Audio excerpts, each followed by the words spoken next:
కదులకుందువు సియోను కొండవలే, బెదరకుందువు బలమైన సింహం వలే.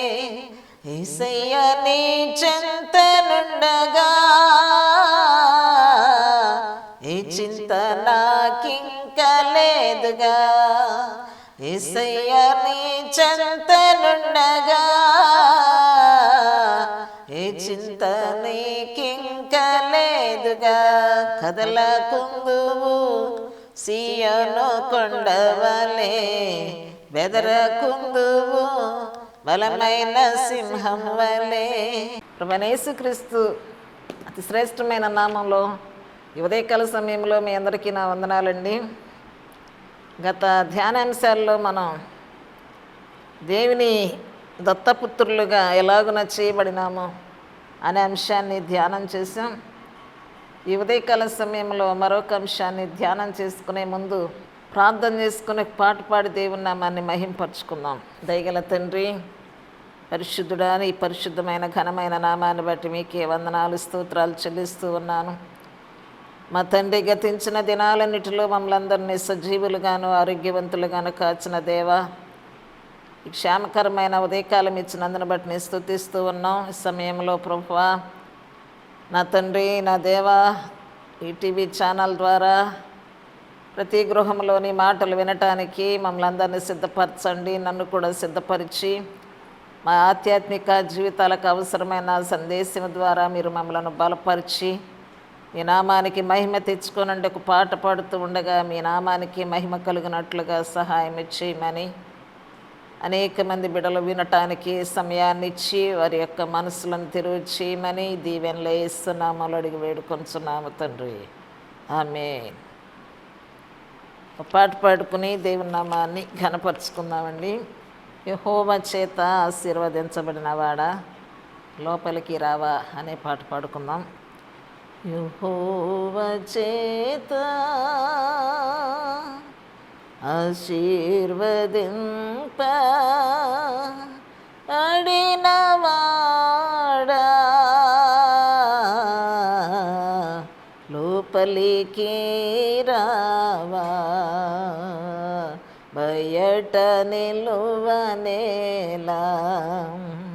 యెహోవా చేత ఆశీర్వదించ అడినవాడా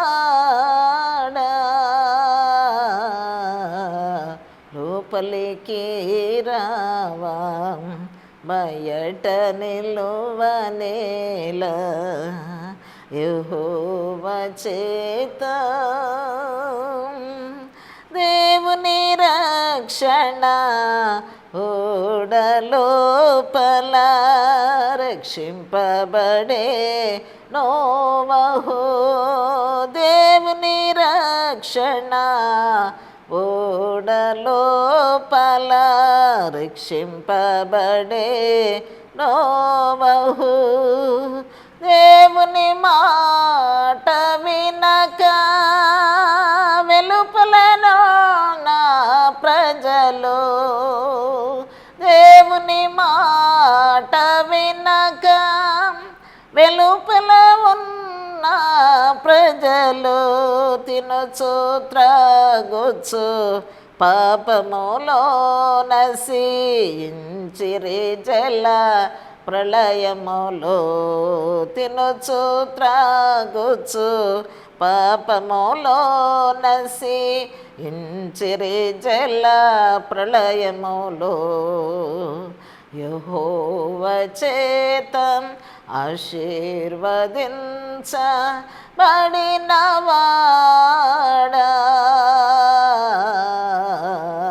లోపలికి రావా, బయట నిలువనేలా.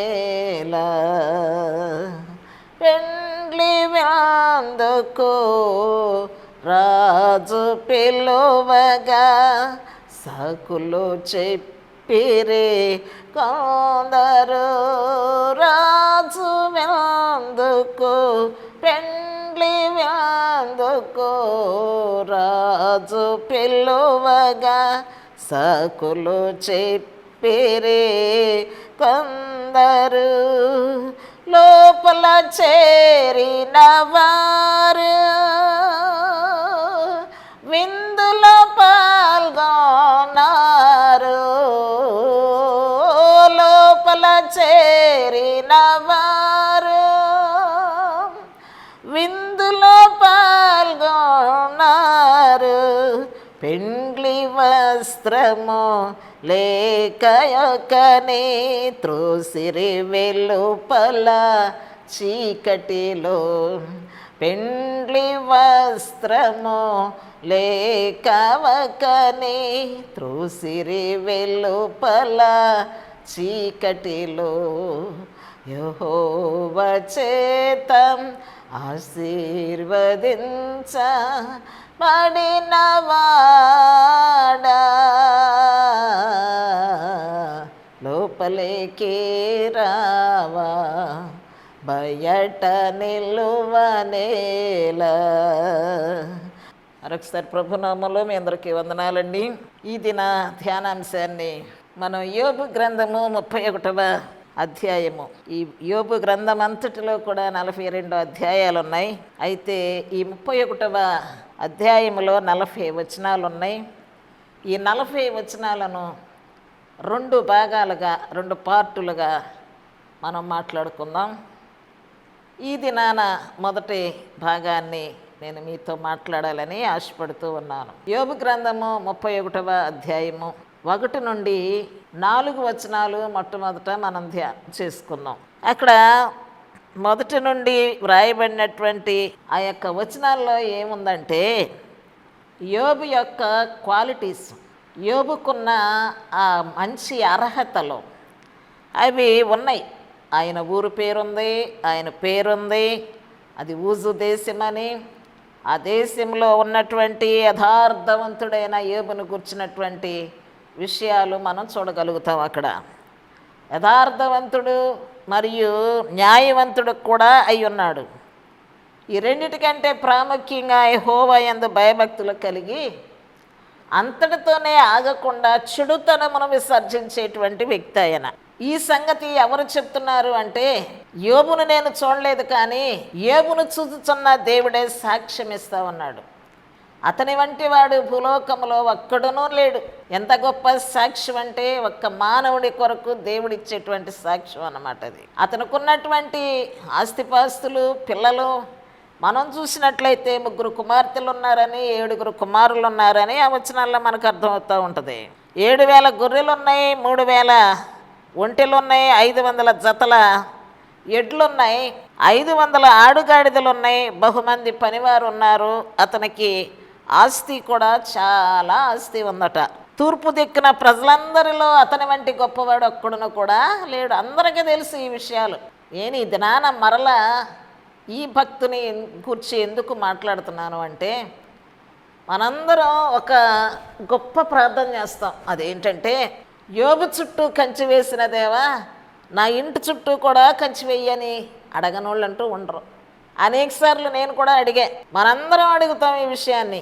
యోబుకున్నటువంటి ఆ యొక్క యథార్థత, నీతి, న్యాయాలు ఇంకా చాలా ఉన్నాయి, నిబంధనలు, వాటిని నాకు అనుగ్రహించు ప్రభువా అని ఎన్నడైనా అడిగామా అని నాలో ఒక ప్రశ్న వచ్చి నేను ఈ భక్తుని గురించి స్టడీ చేశా.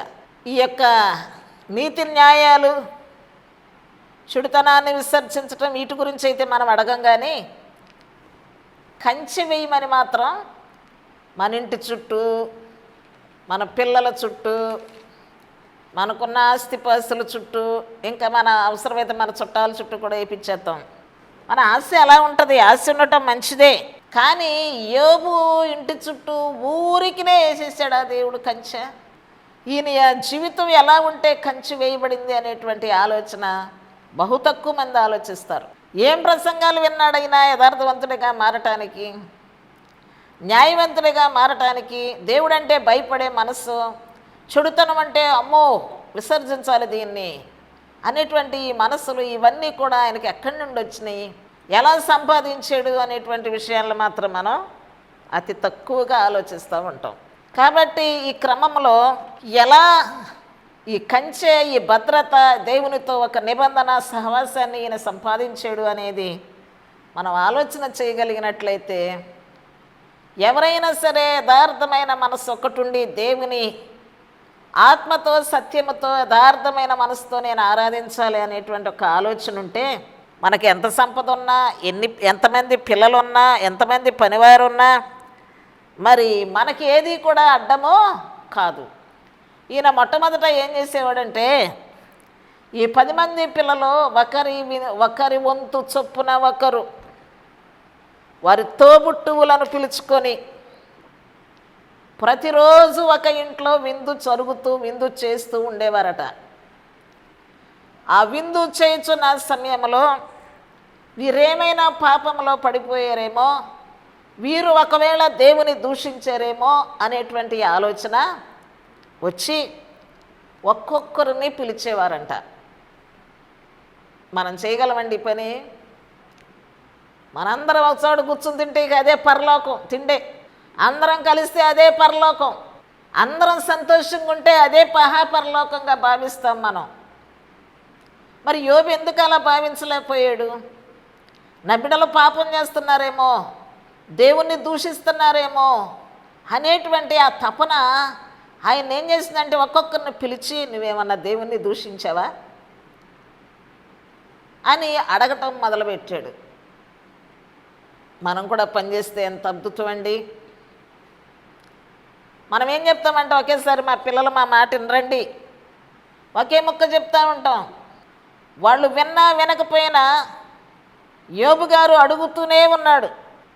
వారందరినీ పిలిచాడు, వారందరినీ పవిత్రపరుస్తూ ఉన్నాడు, వారందరి కొరకు దహన బలి అర్పిస్తూ ఉన్నాడు, వారందరి కొరకు ప్రార్థన చేస్తూ ఉన్నాడు. అరుణోదయాన్ని లేచి నా బిడ్డలు పాపంలో నశించిపోతారేమో, వారిని పరిశుద్ధపరచయ్యా అని ఒక్కొక్కరి నిమిత్తము ఆయన ప్రార్థన చేస్తూ ఉన్నాడు, పవిత్రపరుస్తూ ఉన్నాడు, ఒక్కొక్కరితో మాట్లాడుతూ వచ్చాడు, ఒక్కొక్కరిని వివరాలు అడిగి తెలుసుకుంటూ వారి కొరకు ఒక అవగాహన కలిగి ఉన్నాడు ఆయన. ఇది మొదటి పని. తర్వాత ఏంటంటే యోబు జీవితంలో తన వ్యక్తిగత జీవితం మీద ఒక ఆలోచన పెట్టాడు. వ్యక్తిగతంగా నేను నా దేవునితో ఈ దేహంలో ఉండగానే నా దేహంతో నేను ఒక నిబంధన చేసుకోవాలి అనే ఆలోచన కలిగి ప్రేరేపణ కలిగి 31వ అధ్యాయము 1వ వచనంలో ఆయన స్పష్టంగా మాట్లాడుతూ ఉన్నాడు. ఏమనంటే కన్యకను నేను ఎలాగూ చూతును, కన్యకను చూచే విషయంలో కంటితో ఒక నిబంధన చేసుకున్నాడు ఆయన. ఒకవేళ నేను అలాగూ చూచినట్లయితే అది మోహపు చూపు అవుద్ది, నేను నా నిబంధన మీరిన వాడినవుతాను. కాబట్టి నేను నా కంటితో ఒక నిబంధన చేసుకుంటాను, నిబంధన మీరి నేను మోహపు చూపు చూడలేను. ఒకవేళ నేను అలా చూస్తే పరమందున్న నా దేవుని దృష్టికి నేను వేషధారినవుతాను. తనకున్న అవగాహన, కంటితో చేసుకున్న నిబంధన అన్నమాట అది. ఒకవేళ దేవుని దృష్టికి నేను వేషధారినైతే నా దేవుని ఆజ్ఞ ఏమవుతుంది? నేను అలా చేయకూడదని నాకు దేవుని యొక్క ఆజ్ఞలు ఉన్నాయి కదా. ఆ ఆజ్ఞలు ఒక్కొక్కటి ఆయన నెమర వేసుకుంటూ వచ్చాడు కాబట్టి అంత యథార్థత ఆయన కలిగి ఉన్నాడు. దేవుడు అంటే అంత భయం కలిగి ఉండటానికి కూడా కారణం అదే. ఒకవేళ నేను కన్యకను నేను మోహపు చూపు చూస్తే నా దేవుని నిబంధన ఆజ్ఞ నేను మీరి వేషధారినవుతాను కదా. తను తాను ఎలా పరిశీలన చేసుకున్నాడో ఒకసారి మనం ఆలోచన చేయాలి. ఒకవేళ నేను అలా చేసినట్లయితే ఉన్నత స్థలముల్లో ఉన్న నా దేవుని స్వాస్థ్యం ఏమగును? అయ్యో నేనేమైపోతానో, ఆయన ఆజ్ఞ మీరితే నేనేమైపోతానో, ఒకవేళ ఏమవుతాను అనే దానికి కూడా ఆయనకు ఒక అవగాహన ఉంది. దుర్మార్గులకు విపత్తు సంభవించినట్టు నాకు కూడా విపత్తులే వస్తాయి, పాపము చేయవారికి దురవస్థయే ప్రాప్తిస్తుంది. ఒకవేళ నేను కూడా ఆ ఆజ్ఞ మీరితే దురవస్థయే నాకు కూడా వస్తుంది అని ఆయన ఒక ఆలోచన ఆయన చేస్తూ ఉన్నటువంటి ఆయన యొక్క భావాలు, ఆయన యొక్క మరి నిబంధనలు మనం చూసినట్లయితే మనకు ఆశ్చర్యం కలిగిస్తూ ఉన్నాయి అన్నమాట. పాపం చేయవారికి ఏదో ఒక దినాన దురవస్థయే, వచ్చే ప్రతిఫలాలు ఏముంటాయి అంటే విపత్తులు సంభవించటం మాత్రమే, ఇంకేమీ ఉండవు. అలా ఆలోచన చేసుకున్నాడు ఆయనకు అర్థమైంది అలాగన. కాబట్టి నా దేవుడు నా ప్రవర్తన ఎరుగును కదా, దేవుడు నా అడుగు జాడలన్నింటినీ కూడా లెక్కించును కదా. కాబట్టి 5 వచనాలు మాత్రమే నేను ఇప్పుడు మాట్లాడే మాటల్లో మీకు కనపడితే 1 నుండి 5 వచనాలు మాత్రమే. ఒకవేళ దురాశ చేత నా కంటితో నేను ఒక నిబంధన చేసుకొనకపోయినట్లయితే విపరీతమైనటువంటి దురాశలు ఎలాగున కలుగుతాయి అంటే గొప్ప అలంకరణల వలన మోహపు చూపులు కలుగుతాయి. కాబట్టి విపరీతమైనటువంటి అలంకరణలు విషయంలో జాగ్రత్తగా ఉంటాను. చూచుటకు, అలాంటి చూపు చూచుటకు దారి తీయకుండా నేను కంటితో ఒక నిబంధన చేసుకున్నాను అంటున్నాడు ఆయన. మరి కన్నొక్కటే నిబంధన సరిపోతుందా అని మనం ఆలోచన చేసినట్లయితే 5వ వచనం నుండి 7వ వచనం వరకు మనం ఆలోచన చేస్తే 31:5 నుండి 7 వరకు ఆలోచన చేస్తే నాలుకతో ఒక నిబంధన చేస్తూ ఉన్నాడు ఆయన. ఏమి తిన్నానా? కానీ కాదండి, నేను అబద్ధమాడటానికి నా నాలుకతోనే నిబంధన చేసుకున్నాను, నేను అబద్ధమాడలేను. మోసం చేయటానికి నా నాలుకను నేను త్వరపడనివ్వను. ఒకవేళ అలాగునుంటే ఆయనకి ఏమర్థమైందంటే నేను యథార్థవంతుడనై ఉన్నానని నా దేవుడు నన్ను తెలుసుకుంటాడు. నా నాలుకను జాగ్రత్తగా ఉంచుకుంటాను, త్వరపడకుండా ఉంచుకుంటాను, నిబంధన చేసుకుంటాను. కాబట్టి నేను అలాగున ఉన్నట్లయితే నా దేవుడి దృష్టిలో నేను యథార్థవంతుడనై ఉంటానని ఆయనకి తెలుసు. యథార్థవంతుడిగా ఉంటే వచ్చే ప్రతిఫలం ఏంటంటే ఆయన న్యాయమైన త్రాసులో ఆయన నన్ను తూచునుగాక. ఆయన దగ్గర దొంగ త్రాసులు ఉండవు, అబద్ధపు త్రాసులు ఉండవు, న్యాయమైన త్రాసు ఉంటుంది ఆయన దగ్గర. అందులో ఆయన నన్ను తూస్తాడు. కాబట్టి నేను న్యాయాన్ని విడిచిపెట్టకూడదనేటువంటి ఒక అవగాహన కలిగి ఉన్న వ్యక్తి యోబు గారు. అంత మాత్రమే కాదు, కన్ను కాదు, నాలుక కాదు, కాలుతో కూడా ఒక నిబంధన చేస్తున్నాడు. ఇవన్నీ యోబు గారికి ఉండేవి, మనకు కూడా ఉండేవి. కానీ యోబు గారికి వేసిన కంచి మాత్రం వేయాలి, కానీ మన కన్నులు దేవునికి ఇవ్వం, మన నాలుకను దేవునికి ఇవ్వం, మన కాళ్ళను కూడా దేవునికి ఇవ్వం. మనం ఇష్టపడం. కాళ్ళను గురించి ఎలాంటి నిబంధన చేసాడో ఆయన మనం చూద్దాం.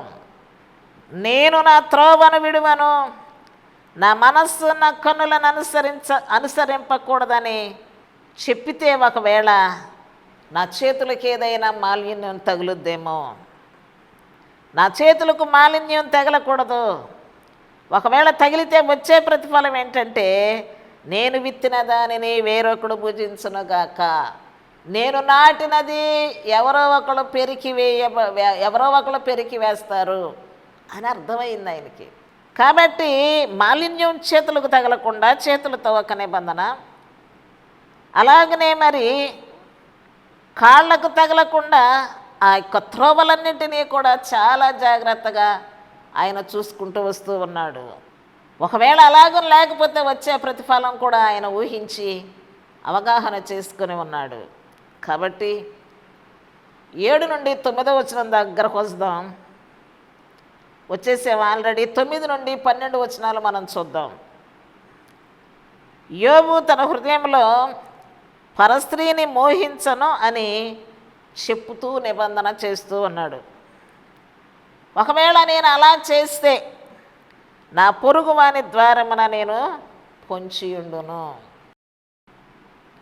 నేను పొంచి ఉండను, నేను పరస్త్రీని మోహించను, నా పొరుగువారి ద్వారమును కూడా నేను పొంచి ఉండను.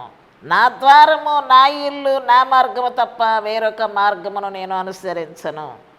ఒకవేళ అలాగున చేస్తే వచ్చే ప్రతిఫలం కూడా ఆయన గ్రహించాడు. నా భార్య వేరొకని తిరగలి విసరునుగాక.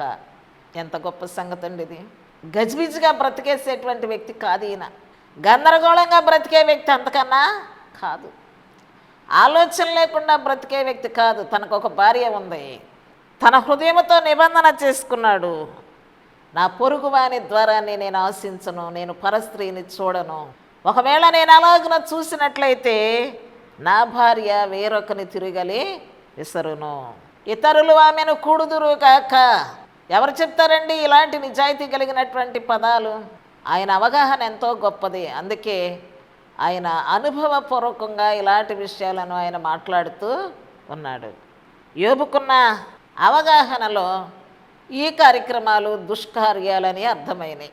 ఈ దుష్కార్యాలు ఎక్కడి నుండి నేర్చుకున్నాడు అంటే కేవలం దేవుని యొక్క భయభక్తులు కలిగి జీవించి ఆయన ఆజ్ఞలను పాటించడం ద్వారా, ఆయన శాసనాలను ధ్యానం చేయటం ద్వారా, ఆయన వాక్యమును గ్రహించి నిబంధన చేసుకునడం ద్వారా ఇలాంటి అవయవాలన్నిటితో కూడా ఒక నిబంధన చేస్తూ వచ్చినట్టుగా ఆఖరికి తన భార్యతో కూడా ఒక నిబంధన చేస్తూ వచ్చాడు. ఒకవేళ ఇలాగన నేను చేసినట్లయితే నా భార్య వేరొకరిని తిరగలి విసురుద్ది, అది దుష్కార్యము, అది న్యాయాధిపతుల చేత శిక్షింపదగిన నేరము, అది నాశన కూపము వరకు దహించు అగ్ని హోత్రము, అది నా ఆదాయం అంతటిని నిర్మూలము చేయును. చూడండి ఎంత చక్కని మాటలు. ఆదాయం ఆశీర్వదించబడాలంటే నీ జీవితంలో, నీ భార్య విషయంలో, నీ వ్యక్తిగత జీవిత విషయంలో, నీ దేహం విషయంలో, నీ అవయవాల విషయంలో ఒక నిబంధన ఎంతో అవసరము. నిబంధన లేకుండా గజిబిజిగా బ్రతికేద్దాము అనుకుంటే చూడండి, మన ఆరోగ్యం క్షీణిస్తుంది, మన ఆదాయాలు క్షీణిస్తాయి, మనము న్యాయాధిపతుల చేత శిక్ష పొందుతాం. అది మనల్ని నాశన కోపానికి నడిపించేటువంటి పరిస్థితి అవుతుంది. అందుకే యోబు నిబంధన చాలా స్థిరమైనటువంటి నిబంధన. 13వ వచనం దగ్గర నుండి 15వ వచనం దగ్గర వరకు చూద్దాం. ఇక్కడ ఆయనకున్నటువంటి క్వాలిటీస్ అన్నీ అవయవాల ద్వారా చేయబడిన నిబంధన, భార్య ద్వారా చేయబడిన నిబంధన, ఇవి చూస్తూ ఇక్కడ పనివారి దగ్గరకు వచ్చాడు. పనోళ్ళు కూడా ప్రాముఖ్యమేనా జీవితంలో అంటే పనివారు కూడా ప్రాముఖ్యమే. ఈయన ఎంతో ఆస్తిపరుడు, ఎంతోమంది పనివారు ఉన్నారు. ఈ పనివారి విషయంలో ఈయన యొక్క పరిపాలన ఎలా ఉందో మరి దేవుడు చూస్తాడు కదా. పరలోకమందున్న దేవునికి మరుగైంది ఏదీ లేదు. ఆయన తెలుసు, ఆయన ఆస్తిపాస్తులు తెలుసు. ఆయన పనివారిని గురించి ఒకసారి మనం ఆలోచన చేద్దాం. పనివారు నన్ను ఏదైనా అడిగితే 15వ వచనంలో 13వ వచనంలోనండి, వారు వ్యాజ్యాన్ని నేను నిర్లక్ష్యం చేసినట్లయితే నాకు వచ్చే ప్రతిఫలం ఏంటో నేను చెప్తాను. నాకు అవగాహన అయింది, నాకు అర్థమైంది, కాబట్టి నా పనివారిని నేను నిర్లక్ష్య పెట్టను. నిబంధన అన్నమాట. ఎంత భయపడుతూ దేవుని సన్నిధిలో ప్రతి విషయంలో నిబంధన చేస్తూ ఉన్నాడో ఆలోచన చేయండి. ఒకవేళ నేను నిర్లక్ష్యం చేసినట్లయితే నా పనివారిని దేవుడు నా మీదకి లేస్తాడు. ఎంత భయం! దేవుడు నన్ను విచారణ చేస్తాడు. నేను దేవునికి ఏం ప్రత్యుత్తరం ఇవ్వాలి? ఎంత భయం! దేవునికి ఎంత విధేయతగా ఆలోచన చేస్తున్నాడు ఒకసారి చూడండి. వీటన్నిటి విషయంలో ఆయనకు ఒక అవగాహన ఏంటంటే, పనివారిని నన్ను కూడా తల్లి గర్భములో పుట్టించింది ఎవరండి? దేవుడే కదా. ఒక్క దేవుడే కదా నన్ను పుట్టించింది. అలాగే నా పనివారిని కూడా గర్భం నందు ఉంచినవాడు ఆయన ఒక్కడే కదా.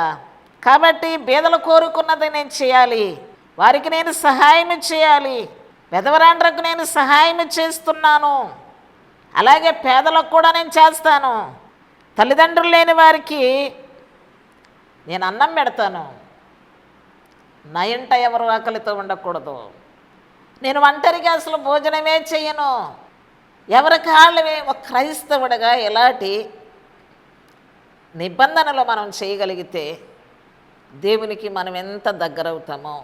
ఇవన్నీ మనకు అవగాహన ఉండవు, అంత పెద్ద విషయాలు కూడా అనిపించవు. మనకల్లా ఒక పెద్ద విషయం ఏంటంటే ఈ చరిత్రలో యోబు ఇంటి చుట్టూ కంచి వేసేవు, నా ఇంటి చుట్టూ కూడా కంచి వేయి. ఈయన ఎంత జాగ్రత్తగా ఉన్నాడు కాబట్టి కంచి వేయటం జరిగిందండి. అలాగున మనము కూడా మనల్ని మనము నిబంధన చేసుకొని మన అవయవాలతో, మన భార్యతో, మన పిల్లలతో, మన పని వారితో మనం నిబంధన చేసుకున్నట్లయితే మన ఇంటి చుట్టూ కంచె ఉండదా? ఈ కంచె అనే పదాన్ని ఎవరు వాడారు అసలు? అపవాది వాడింది. అపవాది కూడా చాలా జ్ఞానముతో దేవునితోనే మాట్లాడటానికి తెగించి మాట్లాడుతూ ఉంది. దేవుని బిడ్డలతో పాటు దయ్యాలు కూడా ఉంటాయి, దేవుడితో పాటు దయ్యం కూడా ఉంటుంది. యోబు ప్రార్థనలు వినటానికి ఒకానొక దినాన దేవదూతలు దిగి వచ్చారంట. దేవదూతలు అనగా ఫుట్నోట్స్లో దేవుని కుమారులు అని అర్థం ఇవ్వబడింది. వారితో పాటు ఈ యొక్క అపవాది కూడా వచ్చేసింది. మనందరం జాయింట్ మీద తిరుగుదాం. ఎక్కడ విశ్వాసులు ఉంటారో వారు నాకు, విశ్వాసులు మీకు వాటా వేసుకుని బయలుదేరతారనమాట. నిబంధన చేసుకున్న యథార్థవంతులు ఎక్కడుంటారో దేవునికి, నిబంధన లేని వారు ఎక్కడుంటారో నాకు. మీరు తిరగండి నేను తిరుగుతా అని భూలోకమంతా తిరుగుతూ వచ్చిందంట. ప్రభు అడుగుతున్నాడు, నువ్వు ఎక్కడి నుండి వచ్చేవని. దాని నోటి నుండి వచ్చేది అబద్ధమే కదా. నేను భూలోకంలో అటు ఇటు సంచరిస్తూ వచ్చానంటది. కానీ ఇది పరలోకము నుండి దేవదూతలు వస్తుంటే ఆ దేవదూతలతో పాటు వచ్చింది. మొదటి వచనాల్లోనే మనకు అర్థమవుద్ది ఆ స్టోరీ. మొదటి అధ్యాయంలో చక్కగా వ్రాయబడింది. అలాగున అపవాది ఎవరు బలహీనులుగా ఉన్నారా, ఎవరు యథార్థత లేకుండా ఉన్నారా, ఎవరు నీతి న్యాయాలను కోల్పోయి ఉంటారా, ఎవరైతే దేవుని యొక్క ఆజ్ఞలను విడిచిపెట్టి దేవునికి దూరస్తులైపోతారా, వారందరూ నేను స్వాధీనం చేసుకోవాలనుకుంటుంది. వారందరూ నా ఫ్రెండ్సే అనుకుంటుంది. వారందరూ నా బిడ్డలే అనుకుంటుంది. ఇక్కడ కలిసి తిరుగుతూ ఉన్నారు. దేవుడు లోకమంతా సంచారం చేస్తూ ఉన్నాడు, దయ్యం కూడా సంచారం చేస్తూ ఉంది. ఒక్కోసారి మనుషులే దయ్యాలైపోతూ ఉంటారు. యేసుక్రీస్తు వారు ఒక మనిషిని గద్దించారు.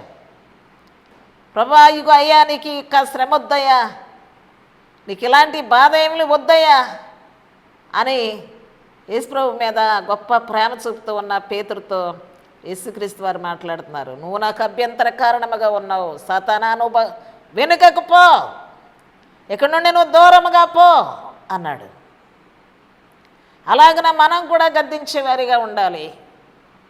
మరలా వచ్చే వారం మనం మాట్లాడుకుందాం రెండవ భాగాన్ని. ఈ చదువుబడిన ఈ యొక్క అధ్యాయము, ఈ వచనాలన్నిటిలో మనం నేర్చుకునేది ఏంటి అంటే, కష్టాలు రంగానే ఏముని జ్ఞాపకం చేసుకోవటం కాదు, కష్టాల్లో కూడా ఎలాంటి నిబంధన కలిగి ఉన్నాడు, నిరీక్షణ కలిగి ఉన్నాడు, దేవునితో ఎలాంటి ఓర్పును కలిగి ఉన్నాడు, అది మనం నేర్చుకోవాలి. అది నీతి. ఒక్క నోటి మాటతో కూడా దేవుణ్ణి దూషించలేదు. మొండితనముగా ఎన్ని కోల్పోయినా, నేను నా తల్లి గర్భంలో నుండి దిగంబరిగా వచ్చాను, నేను మరలా దిగంబరిగానే వెళ్ళిపోతున్నాను. యెహోవా ఇచ్చెను, యెహోవా తీసుకునేను. ఏదైనా పోగొట్టుకున్నప్పుడు మనం ఈ మాట చెప్పగలమా అంటే చెప్పలేం. దేవుడు ఎందుకు ఇలా చేసాడండి? నిందిస్తాం, శోధిస్తాం, విసిగిస్తాం. ఈ స్వభావాలన్నీ కూడా మనం మార్చుకోవాలి. నిజంగా నిజమైన క్రైస్తవుడు అయితే, నిజంగా దేవునికి భయపడే వ్యక్తి అయితే, ఇలాంటి నిబంధనలు మన జీవితంలో మనకెంతో అవసరమై ఉన్నాయి.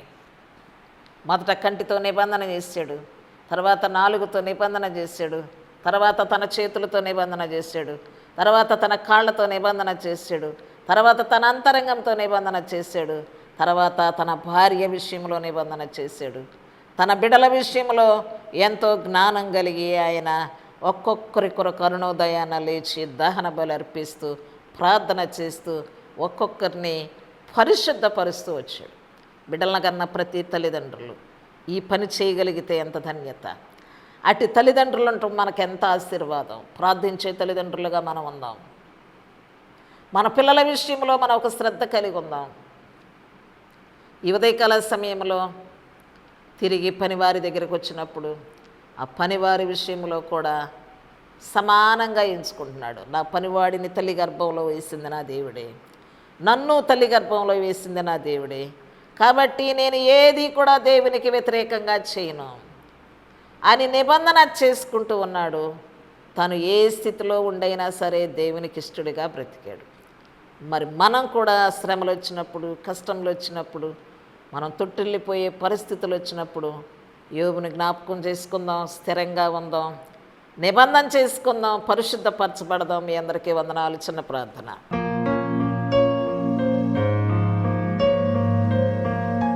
దయగల తండ్రి, పరిశుద్ధుడా, ఈ పరిశుద్ధ పాదాలకే వందనాలు, స్తుతులయ్యా. యోబు భక్తుడి జీవితంలో ప్రభువా మరి కొన్ని విషయాలు మేము నీ లేఖనాల ద్వారా పరిశీలన చేశాం. మా ప్రతి అవయవముతో, దేహముతో ఒక నిబంధన చేయటానికి సహాయం చేయండి. నీ ఆలయముగా మమ్మలను మార్చుకొని పరిశుద్ధపరచమని, మా బిడ్డల కొరకు సమస్తమును నీకు అప్పగించుకొని నీ భద్రతను కోరుకునే స్థితిని మాకు అనుగ్రహించమని, మరలా వచ్చే మంగళవారం వరకు కూడా మమ్మలను మీ చేతులకు అప్పగిస్తున్నాం. కుటుంబాల్లో ఈ వాతావరణాన్ని బట్టి జ్వరాలు, అనేక రకాల బలహీనతలతో పీడించబడుతున్న బిడ్డలను మీరు బలపరచండి, స్వస్థపరిచి ఆరోగ్యాలు దయచేయమని ఈ దీవెనలే ఇస్తున్నాము, అడిగి వేడుకొనుచున్నాము తండ్రి. ఆమేన్. అందరికీ వందనాలండి. కదులకుందువు సీయోను కొండవలే, బెదరకుందువు బలమైన సింహం వలే, యేసయ్య నీ చెంతనుండగా ఏ చింత నాకింక లేదుగా. యేసయ్య నీ చెంతనుండగా ఏ చింత నీకింక లేదుగా. కదలకుందువు సీయోను కొండవలే, బెదరకుందువు బలమైన సింహం వలే.